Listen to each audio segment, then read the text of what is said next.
constituency which needs support from Homes England. Will the Prime Minister arrange for us to meet the Housing Minister at our Homes Cornwall launch next month to accelerate discussions on a strategic partnership for Cornwall so we can build the right homes in the right places for local people? Prime Minister. Well, I know the Housing Minister would be delighted to meet my honourable friend to help unlock new homes for her constituents. We are working closely with local authorities through our small sites aggregator to build new affordable homes on brownfield sites. My goal, Mr. Speaker, is to restore the dream of home and ownership, which was stolen by the government, by the opposition when they were in government. Thank you. Leader of the Opposition, Kemi Badenoch. Mr. Speaker, first of all, can I pay tribute to the former Conservative MP Oliver Colville, who has very sadly passed away after a long illness. Colleagues will remember him for his love of cricket and, of course, hedgehogs. He will be very much missed. Mr. Speaker, 4 victims on the Rape Gang Survivors Panel have resigned. And they've resigned because they've lost all confidence in the government's inquiry. So I'm giving my first question to one of them, to Fiona. She said, being dismissed and contradicted by a minister when you're telling the truth takes you right back to that feeling of not being believed all over again. Fiona's question is simple. What's the point in speaking up if we're just going to be called liars? Prime Minister.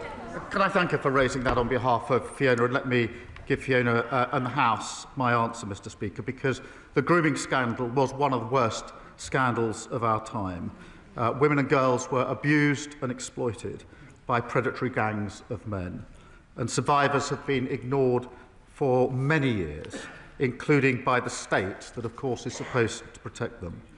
My vow to Fiona and them is that this national inquiry will change that. I do acknowledge that in recent days some members, including Fiona, have decided to step away from the panel. I say this, Mr. Speaker, should they wish to return, the door will always be open. But even if they do not, we owe it to them and to Fiona and to the country to answer the concerns that they have raised.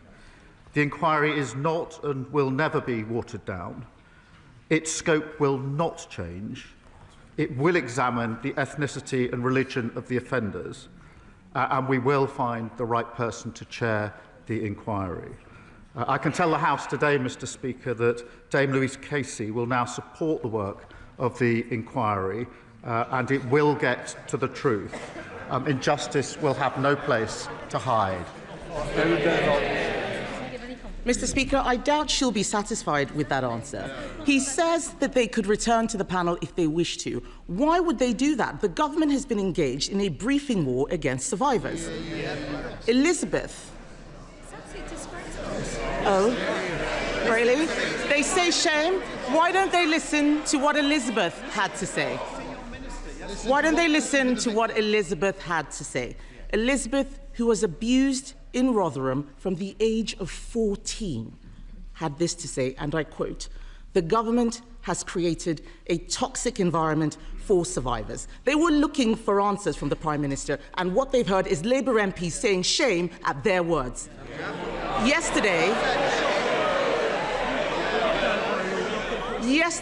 Mr. Speaker, the Safeguarding Minister said Elizabeth was wrong. Who should we believe?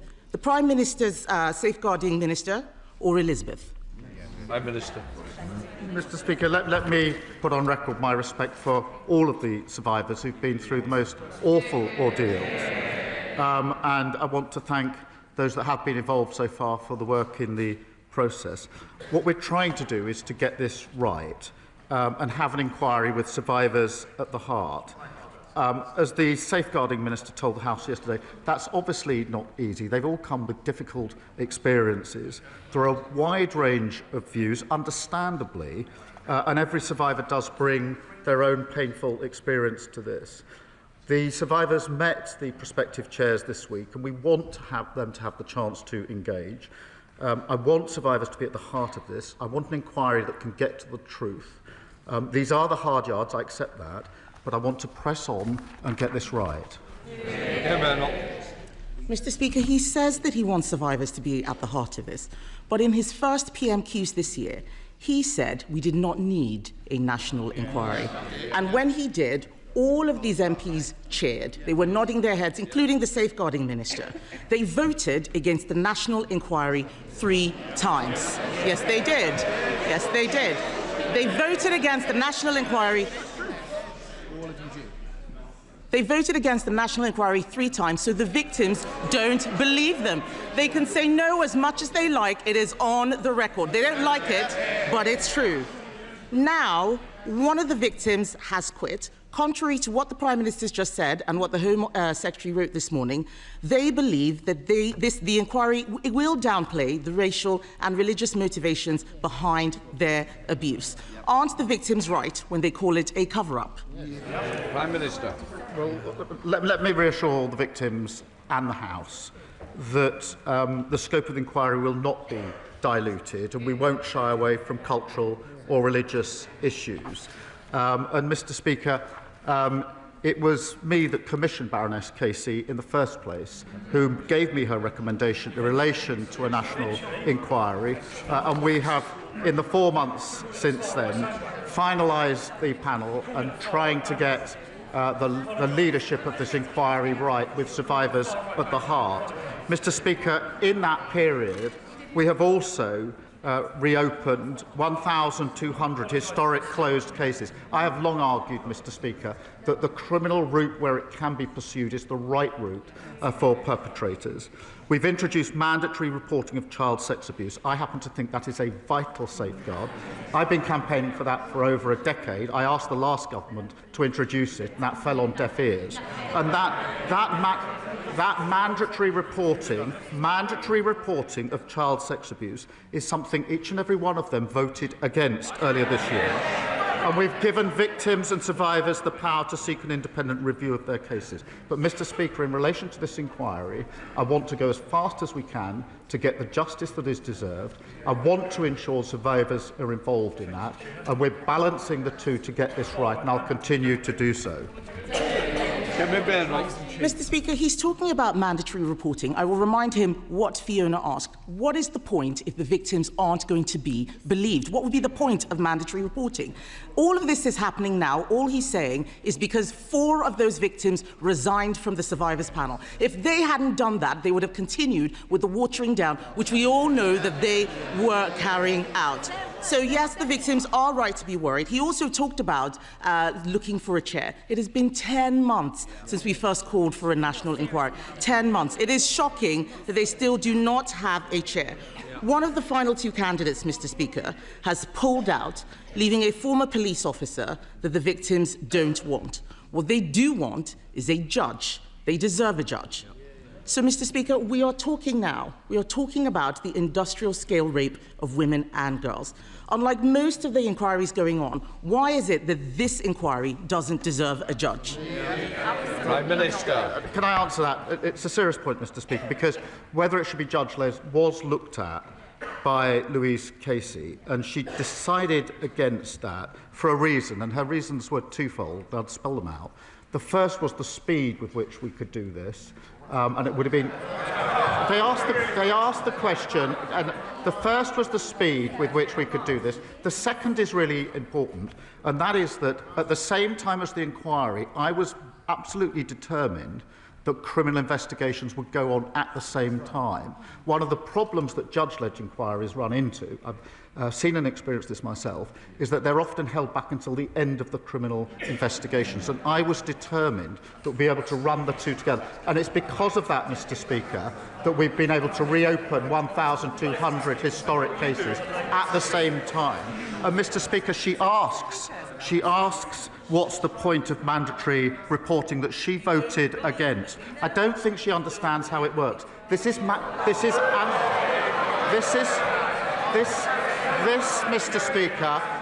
Mr. Speaker, is mandatory reporting of those that have had allegations made to them, and there's clear enough evidence they've then not passed that on. That is a fundamental problem in the system. That is why we've changed the law. They should hang their heads in shame for having voted against that vital protection. What he should hang his head in shame in is calling this a far-right bandwagon when we first raised this issue. The deputy leader, the future deputy leader, we all know who's going to win, called this a dog whistle. What we need to think about right now, Mr. Speaker, is the victims. It is the survivors. I spoke to one of them yesterday. Let's remember, these are victims who waived their anonymity, an incredibly difficult thing to do. And they believe that the safeguarding minister has lied to them and about them. One of the survivors has said, and I quote, "Jess Phillips needs to be removed because I don't think her conduct during this has been acceptable for the position that she holds." Those aren't my words. Those are the words of a survivor. It is a shame that Labour MPs are drowning that out. The member for Birmingham Yardley has clearly lost the confidence of the victims. Does she still have the confidence of the Prime Minister? Can I just say, Prime Minister, even if we are quoting somebody else, we shouldn't quote it because it's a direct allegation against a member of this House. So I'm sure that that's not what was intended, Prime Minister.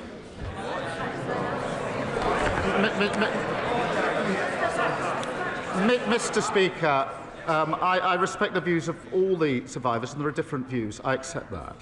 But the safeguarding minister, I think, has probably more experience than any other person in this House in dealing with violence against women and girls.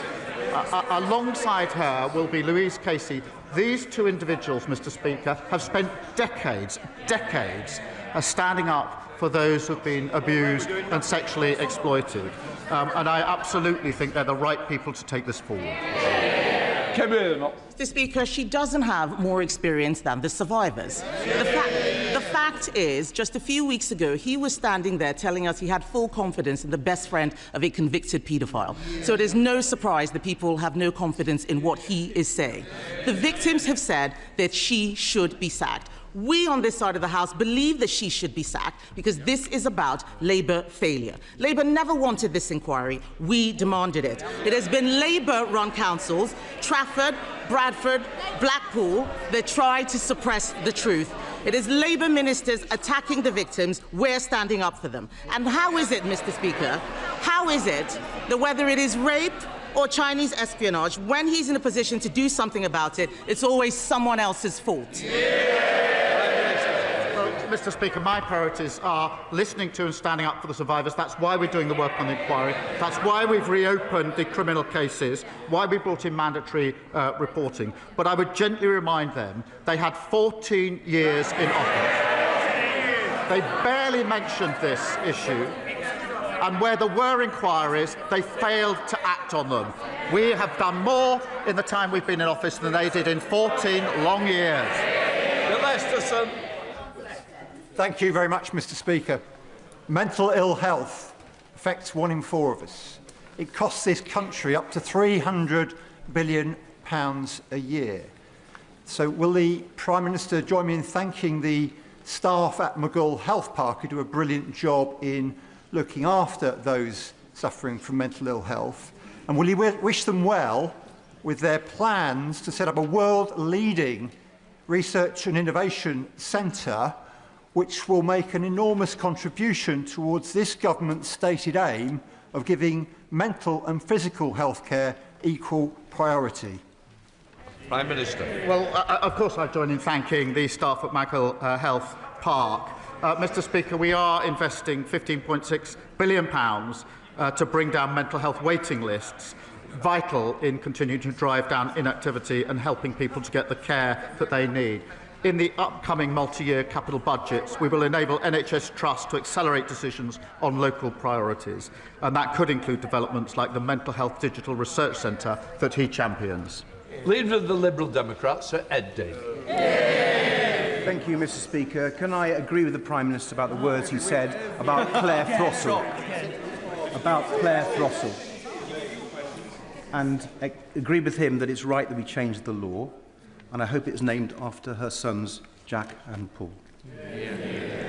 Mr. Speaker, given the revelations about Royal Lodge, does the Prime Minister agree that this House needs to properly scrutinise the Crown Estate to ensure taxpayers' interests are protected? The Chancellor herself has said that the current arrangements are wrong, so will the Prime Minister support a select committee inquiry so all those involved can be called for evidence, including the current occupant? Prime Minister. Well, it's important in relation to all properties, Crown properties, that there is proper scrutiny. I certainly support that. Sir Ed Davey. Well, Mr. Speaker, I hope the House can look at this properly and all people can be summoned to the relevant committee. But turning to the economy now, Mr. Speaker, I know members opposite are relieved. They are finally allowed to say the Conservatives' Brexit deal is a disaster. But, Mr. Speaker, that can't just be a political ruse to attack the honourable member for Clacton, however much he deserves it. Or even worse, Mr. Speaker, or even worse, Mr. Speaker, given we still have the highest inflation in the G7, it mustn't be a smokescreen to raise taxes on ordinary people. Mr. Speaker, it must be a call to action. So will the Prime Minister act now to repair the Brexit damage by negotiating a new UK-EU customs union to boost Britain's trade and grow our economy? No, I don't think that's the way forward. What we've done is to have a much closer relationship with the EU, recognising the damage done by the flawed Brexit deal that the party opposite negotiated. We've also struck deals with India and with the US, record investment into this country, and the fastest growing economy in the G7 in the first half of this year. Daniel Francis. Thank you, Mr. Speaker. This summer, I visited every road across the Bexley and Crayford constituency to reporting potholes to ensure the £895,000 given by this Labour government to the Conservative Controlled Council in the London Borough of Bexley is spent. However, the Conservative Cabinet member responsible for roads on the council wrote to our local news shopper newspaper asking that I stop reporting potholes because it was causing work for the council. Will the Prime Minister join with me in urging my Conservative council to get on and spend that money to make roads like May Place Road East safe to drive on? So this is a local Conservative council telling him not to point out potholes in case they have to fill them. That's outrageous, just like the record of the last 14 years. Mr. Speaker, we know how problematic, dangerous and costly potholes are to drivers. That's why we've delivered record investment to maintain our roads and fix potholes. That's £1.6 billion, Mr. Speaker. That money has been given to councils, but it comes with strings. So my message to reinforce this is clear to the council. Use the money, fix the roads, show how you're carrying out repairs, or lose the money because it's councils who get on with the job of fixing our roads. And I'll make sure the Road Minister follows up with him. Ellie Jones. Thank you, Mr. Speaker. Given that the TUC has calculated that the wealthiest 10% of households in the UK hold more wealth than everyone else in the country put together, does the Prime Minister agree with me that it is inequality, not immigration, that is a threat to our country? Well, Prime Minister. Mr. Speaker, we need to deal both with the levels of immigration and with inequality, and that's what this government is doing. And as we get on with trying to boost our economy, can I gently point out that if we want more equality, if we want our economy to be stronger, their party needs to start voting for some of the measures that will make it necessary. Michelle Walsh. Thank you, Mr. Speaker. In March 2022, I gave birth to my son by emergency C-section. Both my son and my life put at risk by a failing maternity service. In Nottinghamshire, we know failing maternity services far too well, with harm caused to mothers, babies and fathers. Over 2,400 families involved in the Badenoch Accuses inquiry. So does the Prime Minister agree with me that grief must be the engine of change, and where previous governments has failed, it is imperative that this government transforms maternity services so that every birth is an informed birth and every birth is a safe birth? Prime Minister. Well, can I extend my gratitude to my honourable friend and for all of those who spoke for their powerful and moving stories in the baby loss debate, I think, on Monday. Mr. Speaker. And I can assure her, I was actually at the Pride of Britain Awards on Monday night, and very many people came forward to me having heard some of the speeches from this House, particularly the personal testimonies. And so those stories really did have power in making the argument. We do need to fix what needs fixing, so we'll fix the maternity services, improve safety and make sure every mother is heard and gets high-quality care, Mr. Speaker. Any more? Mr. Speaker, my constituents have so many questions they'd like to ask the Prime Minister, but I'll settle for one today. Can the Prime Minister define when grey belt is really grey? Prime Minister. Well, Mr. Speaker, let me give a simple example. We had an example of green belt, which was in fact a car park where building didn't take place, a non-green belt, which was an open playing field where building did take place. That doesn't make sense to me, and that's why we've got the policy we have. Thank you, Mr. Speaker. 12-year-old Millie Blair from Oundle, who joins us today in the gallery along with her mum Gemma, her sister Jessica and her dad Gordon. On Millie's 11th birthday, she was diagnosed with a rare bone cancer, which led to her leg being amputated. Millie attends Prince William School but cannot access the lower playing field because the slope is too steep. Her parents, the school and I have asked the East Midlands Academy Trust to put in a ramp. They've refused, claiming they are not subject to certain parts of the Equalities Act. Would the Prime Minister agree with me that the Trust has an absolute moral obligation to make these adjustments so that Millie can have full access to all of the school so she can play and thrive with all of her friends? Prime Minister. Can I just welcome Millie to the gallery? She's looking down. I appreciate the members opposite can't see her, but she's smiling down with the courage and positivity that I know is everything to her, and we absolutely salute that, and we're humbled by it. In relation to the decision, Mr. Speaker, I really do find it hard to understand how a school trust could make a decision like that in relation to the ramp. And rather than, as it were, berate them from here, I would just implore them on behalf of, I think, everybody here, and Millie in particular, to just look again and please, I hope with the endorsement of the whole House, to reconsider that decision, put that ramp in and match the positivity and the courage that Millie has shown all of us. And I thank the honourable friend for raising this campaign. Will Foster. Thank you, Mr. Speaker. The Times has reported that local elections across the country will be delayed for a second year in a row. The leader of my local authority, Surrey County Council, has had to go on record to say that he hasn't called for elections to be cancelled, but other Conservatives clearly have.